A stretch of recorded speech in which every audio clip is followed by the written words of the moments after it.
Are you constantly trying to figure out a narcissist and how their brain works?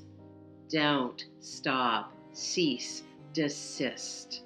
Keep watching, and I'll explain why this is futile. You are most likely a kind of a regular person. Hopefully, you have empathy. Hopefully, you care about others. And maybe you're coming from a place where you think there's good in most people or people have good intentions.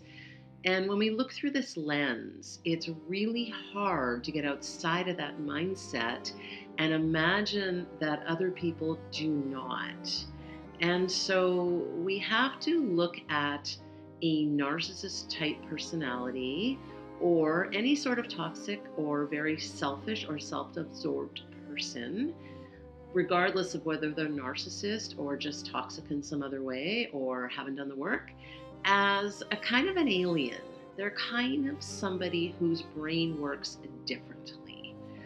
They are not thinking about you the way you are thinking about them.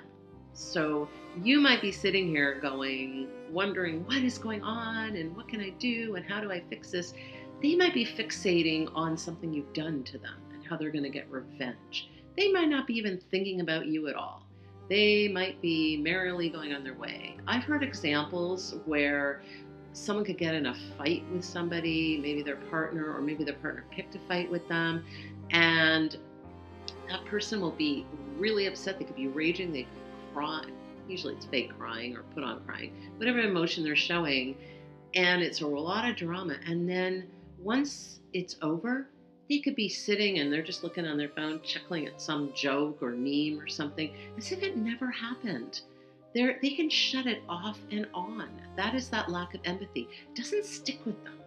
They're not walking around ruminating or imagining or thinking or trying to analyze the situation. They might be ruminating, but their ruminating is very different. Their ruminating is kind of a rage ruminating. So in other words, it could be, this is so unfair. How could they treat me this way? How dare you? It's horrible to me, blah, blah, blah, blah, blah. Right? Obviously much stronger language. So what's happening is you are worrying about the situation. You are thinking about the scenario. You're wondering what's going on with them. You're looking at it from all different angles and probably driving yourself a little bit nuts in the process. And they do not care. They just don't care. And so the sooner that we make our peace with that, the sooner we can understand that this type of person or this type of personality is not giving you a thought in the same way that you are giving them a thought. So if they're thinking about you, it's more in a way where what you can do for them or how you have wronged them. So they're always centering themselves, and it's going to always be about them, what they have to gain, maybe what they've lost. But if they've lost something, they're not mourning the loss of you. They're mourning maybe what you could do for them. Maybe, oh, I'm never going to find anyone better. I may as well just go back to that person. It's really not the same. And so this isn't so that you should have this on your mind or be constantly fixating on what they might be thinking in this narcissistic way. It's more to just sort of give you the idea that whatever they're thinking does not matter. Actions matter more than words. People show us who they are. Can they tell us who they are? Absolutely. At the beginning, they will tell us certain things that we really need to pay attention to and pay attention to the red flags.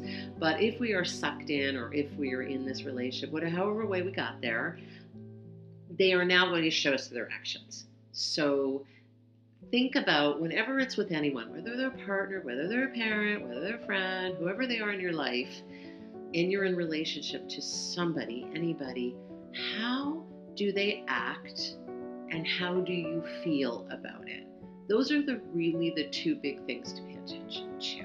Not what they're telling you, not what they're saying you should be feeling, not even what they're feeling. What are they doing? If they say they love you, are they acting like they love you? Do you feel loved? Sometimes it can sound like such a simple concept, and yet we complicate, we overcomplicate. I did it myself so many times in the past. We overcomplicate things where we're constantly looking at for an angle, trying to figure it out. And there's nothing to figure out. It really is that simple. How do they treat you? If they treat you well, then there's something there. If they don't treat you well, there isn't. You don't matter enough to them. It's as simple as that. If they are mistreating you over and over again, you do not matter. It doesn't matter what they say. It doesn't even matter what else they do in addition to that. It's like saying, oh, part of this is poison, but part of this tastes really good. Or, I've got this plate in front of me and there's a bunch of rotting garbage on one side of it, but hey, there's some good chicken on this side that I could probably eat if I scrape off the garbage. Remember that any good does not make up for the bad. If you are feeling bad about a relationship or in a relationship, or you are recovering from one and thinking about going back, remember, if you don't feel good in this relationship, it is not for you. This is just this inherent feeling. This is this constant feeling of that we're second guessing, that we just don't feel very good. It takes its toll. You can tell you are emotionally not doing well. You are physically not doing well. You are mentally not doing well. Even if you're constantly talking about the relationship, you're giving space to it, you're ruminating, you are fixated on it, there is something wrong. There never should have to be that much thought put into it.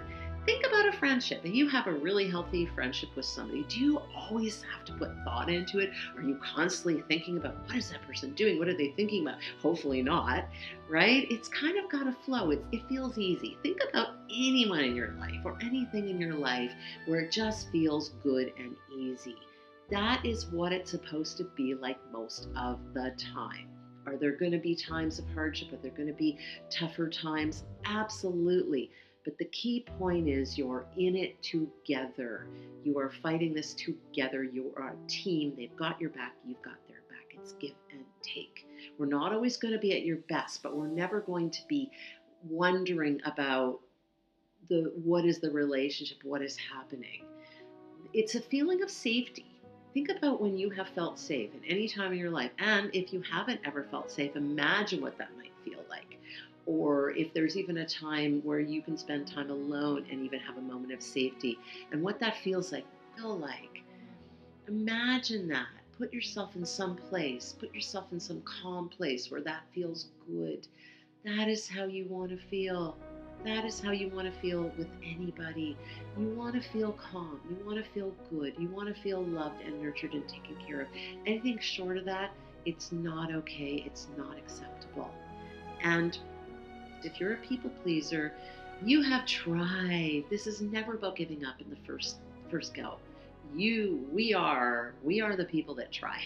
We will try to fix it. We will try to make it better. It's never going to get better. It is not your job to fix a relationship. It is not your job. It should never be a project. Don't take anyone on as a project. That is not your job. Let's come into relationships fully formed. And that includes you. If you're in a place where you don't feel great about certain things, then don't get into a relationship. It's okay to be on your own. Take some time, take some space, figure some things out, get therapy if needed, get support, be happy with yourself. If we're not happy with ourselves, we don't have space to take in anything else. So let's do our own work first. Let's try to get to a place where we're feeling good, and then that person's going to compliment us. And so if you're single, it's okay. Stay single. Find your joy in other ways. Believe me, there's plenty of joy to be found. Don't rely on another person for your happiness ever. You're going to set yourself up for failure. If you are in a bad relationship, find ways to get out of it. Life is short. It is not worth it. People show us who they are. They're always going to show us who they are, their actions. Do you feel better? Do you feel worse after being with someone? It's as simple as that. Thanks for watching, and I'll see you in the next video. Bye.